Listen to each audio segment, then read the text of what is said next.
Hello everyone, welcome back to health and tips চ্যানেলে। আজকে যে বিষয়টি নিয়ে আলোচনা করব, গর্ভবতী মায়েদের মিসক্যারেজ নিয়ে নানা প্রশ্ন, নানা সমস্যা আমরা শুনে থাকি এবং তাদের এই প্রশ্নের উত্তর আজকের আমার এই ভিডিওর মাধ্যমে পেয়ে যাবেন। কারণ অনেকেই নতুন মা হচ্ছেন এবং অনেকেই আবার নতুন মা হতে গিয়ে তাদের অনাগত সন্তানকে হারিয়ে ফেলছেন।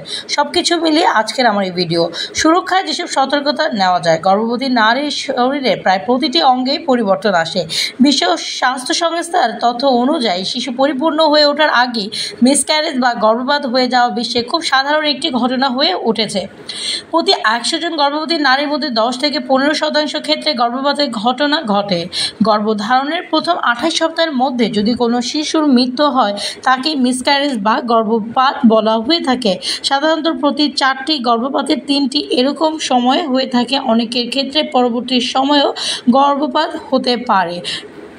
অনেক সময় আপনি নারীদের গর্ভপাত হয়ে যায়, আবার অনেক সময় স্বাস্থ্য বা অন্য কোনো কারণে বাবা মায়ের ইচ্ছায় গর্ভপাত করানো হয়ে থাকে।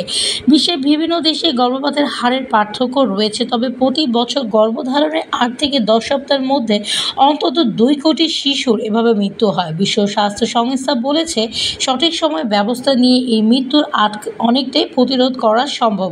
বাংলাদেশ গর্ভপাত বাংলাদেশের 2014 সালের একটি জরিপ অনুযায়ী প্রতি বছর অন্তত 11,94,000 শিশুর ক্ষেত্রে স্বপ্রণোদিত গর্ভপাতের ঘটনা ঘটে, অর্থাৎ প্রতিদিন গর্ভপাতের সংখ্যা 3,271 কোটি বাড়ছে। বাংলাদেশের আইন অনুযায়ী যদিও গর্ভপাত নিষিদ্ধ, তবে সেখানে বলা হয়েছে মায়ের জীবন রক্ষার প্রয়োজন হলে গর্ভপাত করানো যেতে পারে। চিকিৎসকরা বলছেন, অনেক সময় মায়ের স্বাস্থ্যের ঝুঁকি তৈরি হলে চিকিৎসকরা গর্ভপাতের পরামর্শ দেন।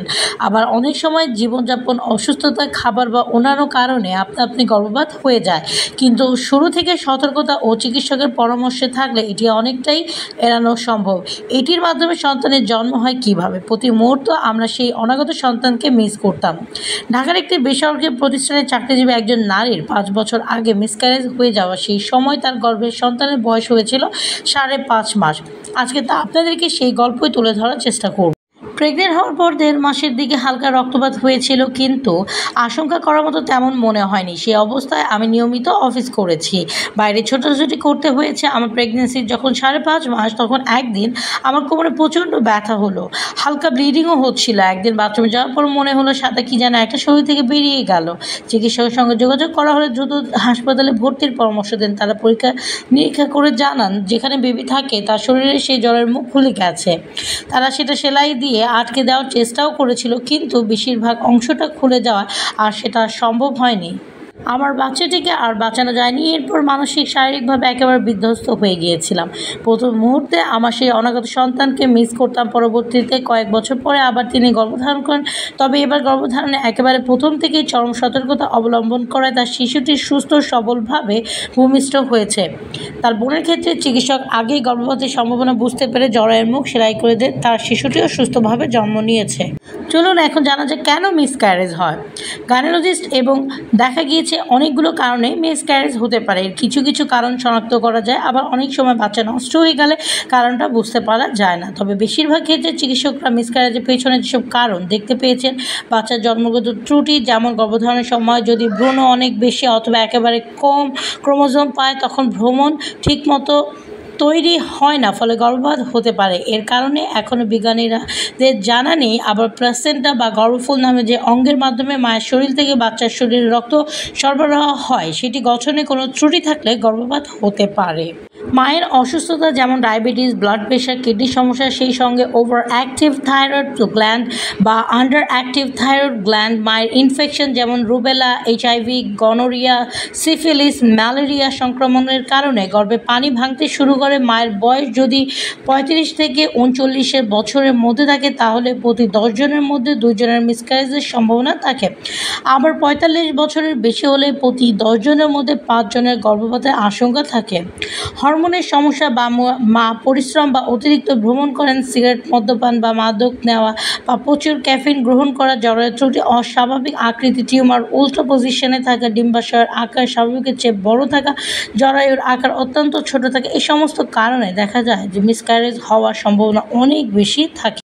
যেখানে বাচ্চা বড় হতে পারে না, একসাথে একাধিক বাচ্চা গর্ভধারণ, জ্বরের মুখ দুর্বল বা খুলে যাওয়া, বা বোন বা ঘনিষ্ঠ স্বজনের মিসক্যারেজ, জিনগত ইতিহাস, বিষাক্ত খাবার ও ওষুধ, স্থূলতা ও অতিরিক্ত মেদ, ওজন, গর্ভ। বিশেষজ্ঞরা বলেছেন অনেকগুলো কারণে মিসক্যারেজ হতে পারে। এর কিছু কিছু কারণ শনাক্ত করা যায়, আবার অনেক সময় বাচ্চা নষ্ট হয়ে গেলেও কারণটা বুঝতে পারা যায় না। কী লক্ষণ দেখা গেলে মিসক্যারেজের ব্যাপারে সতর্ক হতে হবে? গাইনোকোলজিস্ট এবং অধ্যাপক দেখা গিয়েছে যে তাদের পরামর্শ অনুযায়ী গর্ভাবস্থায় কখনো কয়েকদিন ধরে সাদা স্রাব বা রক্ত বের হতে শুরু করলে চিকিৎসকের সঙ্গে যোগাযোগ করতে হবে। তখন আমরা কিছু পরীক্ষা নিরীক্ষা করে দেখব পেটের ভেতরে শিশুর অবস্থা কী আছে। কোনো সমস্যা থাকলে তখনই শনাক্ত করে ব্যবস্থা নেওয়া যায়। পেটে বা কোমরে ব্যথা হতে শুরু করলে, শিশু নড়াচড়া কমে গেলেও চিকিৎসকের সঙ্গে যোগাযোগ করতে হবে। পরিবারের বা নিজের অতীতে আপনি গর্ভপাতের ইতিহাস থাকলে বেশি সতর্ক হতে হবে। সেই সঙ্গে যেসব কারণে গর্ভপাতের ঝুঁকি তৈরি হয় সেসব বিষয়গুলো এড়িয়ে চলতে হবে। আগে যদি কখনো গর্ভপাত হয়ে থাকে তাদের নিয়মিত চিকিৎসকের তত্ত্বাবধানে থাকতে হবে। তখন বুঝতে পারা যায় যে এই বাচ্চার মিসক্যারেজের সম্ভাবনা কতটা। ডায়াবেটিস, স্থূলতা, কিডনির রোগ বা প্রেশার ইত্যাদি থাকলে সেগুলো তার নিয়ন্ত্রণে রাখতে হবে। সঠিক সময় ব্যবস্থা নিয়ে গর্ভ অবস্থায় শিশু মৃত্যুর অনেকটাই প্রতিরোধ করা সম্ভব। মিসক্যারেজ বা গর্ভপাতের ক্ষেত্রে কি হাসপাতালে যেতে হবে? বাংলাদেশের হাতুড়ি চিকিৎসক বা হাতুড়ির মাধ্যমে গর্ভপাত করাতে গিয়ে মৃত্যুর অনেক ঘটনা বিভিন্ন সময় গণমাধ্যমে প্রকাশিত হয়েছে। চিকিৎসকরা বলেছেন মা বা বাচ্চার স্বাস্থ্য ঝুঁকি তৈরি হলে গর্ভপাতের জন্য যে কোনো হাসপাতালে গাইনি বিশেষজ্ঞদের পরামর্শ নেওয়া উচিত। অনেক সময় আপনি মিসক্যারেজ হয়ে যায়, অনেক সময় চিকিৎসক প্রয়োজন মনে করলে ওষুধ দিতে পারেন। আবার অনেক সময় এমন হয় যে বাচ্চা মারা গিয়েও বের হচ্ছে না, আবার কিছুটা বের হয়েছে কিছুটা ভেতরে থাকে। অনেক সময় ওষুধেই সমাধান হয়, আবার অনেক সময় চিকিৎসককে হয়তো অস্ত্রোপচার করতে হয়। এক একজনের ক্ষেত্রে এক একটা হবে, এটাই খুব স্বাভাবিক। গর্ভধারণে 8 থেকে 10 সপ্তাহ পর্যন্ত গর্ভপাত করা হলে মায়ের ঝুঁকি অনেক কম থাকে। বেশিরভাগ ক্ষেত্রে ওষুধ দিয়ে এটা করা যায়। তবে মিসক্যারেজ বা গর্ভপাত করা হলেও এর পরবর্তী সময় নারীদের পুরোপুরি সুস্থ হয়ে উঠতে 1 থেকে 2 মাস সময় লাগে। কিন্তু অনেক সময় মানসিকভাবে তারা ক্ষতির শিকার হন। সঠিক সময়ে সেটা চিকিৎসা করা না হলে দীর্ঘস্থায়ী বিষণ্ণতার শিকার হতে পারে। গর্ভপাতের কতদিন পরে আবার সন্তান নেওয়া যাবে? যে নারী গর্ভপাতের কষ্টের কথা বর্ণনা করেছেন তিনি 2 বছর পরে পুনরায় সন্তান নিয়েছেন। তবে সবার ক্ষেত্রে একই রকম হবে না, এজন্য তার শারীরিক অবস্থা, পূর্বে ইতিহাস বিশ্লেষণ করে চিকিৎসক পরামর্শ দিতে পারেন। তবে আবার দুর্ঘটনা এড়াতে দ্বিতীয়বার গর্ভধারণের শুরু থেকে একজন বিশেষজ্ঞ চিকিৎসকের তত্ত্বাবধানে থাকা উচিত বলেছেন। গর্ভপাত নিয়ে বিশ্বের নারীদের অনেকের মধ্যে ভুল ধারণা রয়েছে যার কোনো ভিত্তি নেই। উত্তেজনা বা বিষণ্ণতা যেমন গর্ভধারণের সময় মায়ের মানসিক অবস্থার সঙ্গে গর্ভপাতের কোনো সম্পর্ক নেই, অর্থাৎ তিনি যদি ওই সময় উত্তেজিত বা বিষণ্ণতায় ভোগেন তা গর্ভধারণের প্রভাব ফেলে না। গর্ভাবস্থায় হঠাৎ ভয় পেলে বা চমকে গেলে গর্ভপাত হয় না। লিফট বা সিঁড়ি, গর্ভ অবস্থায় লিফট বা সিঁড়ি ব্যবহার করলে কোনো সমস্যা হয় না। এই ভ্রান্তি বিষয়গুলো অবশ্যই খুব একটা গর্ভপাতের কারণ হতে পারে না। শারীরিক ব্যায়াম, গর্ভাবস্থায় শারীরিক ব্যায়াম করতে বাধা নেই, তবে কতটুকু এবং কিভাবে ব্যায়াম করতে হবে সেটা চিকিৎসকের সঙ্গে আলোচনা করে নিতে হবে। কাজ, গর্ভাবস্থায় চাকরি করার সঙ্গে গর্ভপাতের কোনো সম্পর্ক নেই। যৌনতা, গর্ভাবস্থার জন্য মিলনে কোনো বাধা নেই। বিমান ভ্রমণ, গর্ভ অবস্থায় বিমান ভ্রমণে বাধা নেই।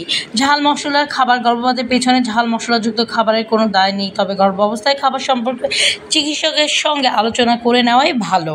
অনাগত সন্তানকে নিয়ে অনেকের মনে থাকে অনিশ্চিত ভবিষ্যৎ শঙ্কা। একবার গর্ভপাত হলে কি আবার গর্ভপাত হতে পারে? কারো একবার মিসক্যারেজ হলে যে বারবার সেটা হবে এরকম কোনো ব্যাপার নেই। বেশিরভাগ নারীদের ক্ষেত্রে দেখা যায় একবার মিসক্যারেজ হলেও পরের বার তাদের সুস্থ সবল বাচ্চা হয়েছে। প্রথমবার যেসব কারণে মিসক্যারেজ হয়েছে সেগুলো শনাক্ত করে সতর্কতা অবলম্বন করে অধিকাংশ ক্ষেত্রে গর্ভপাত ঠেকানো সম্ভব। যুক্তরাজ্যের স্বাস্থ্যসেবা বিভাগ NHS বলেছে মিসক্যারেজ হয়েছে এরকম প্রতি 100 জন নারীদের মধ্যে একজনের ক্ষেত্রে পুনরায় মিসক্যারেজ হতে দেখা যায়। তবে যে সকলের ক্ষেত্রে তা নয়। তাই চেষ্টা করতে হবে, সুস্থ থাকতে হবে এবং যথাসম্ভব চেষ্টা করবে গর্ভধারণের পরে অনেক বিষয়গুলো চিকিৎসকের পরামর্শ ছাড়া না করা। তো এই ছিল আজকের টিপস। আবারও নতুন কোনো টিপস নিয়ে সামনে চলে আসবে।